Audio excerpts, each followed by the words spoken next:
now like to tell you a little bit about how MeadoWatch came to be.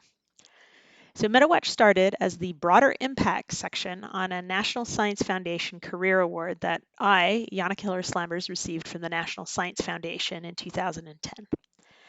In NSF lingo, broader impacts are any activity that allows researchers to engage their science more broadly than just to the scientific community.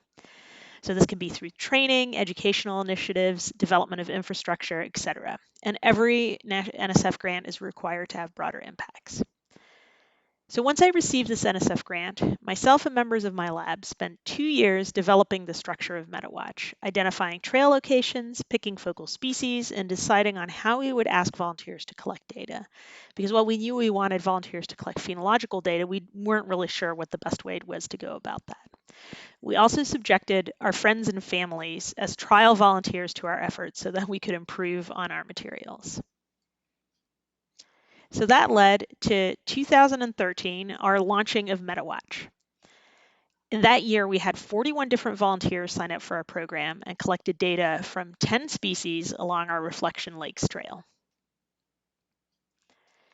In 2015, due to increasing demand for our program, we expanded to one additional trail, the Glacier Basin Trail. So today, we ask volunteers to monitor phenology of 16 species at 27 different locations along both two trails, the Glacier Basin and Reflection Lakes trails.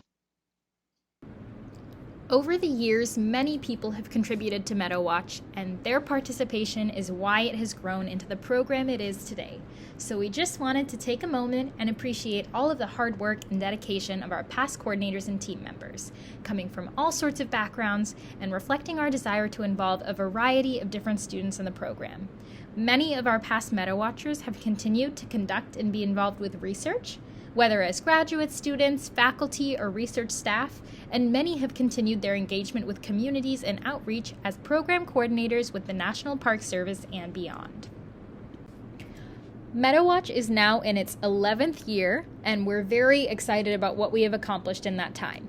We have had more than 500 volunteers participate, and volunteers have collected over 200,000 phenological observations. Those data have been featured in 4 scientific talks and 5 scientific publications.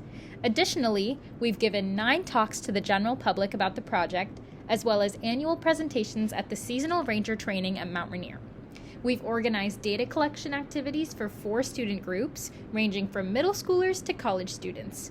And the program has been covered by UW Today, the Washington Trail Association magazine, and the Tahoma News.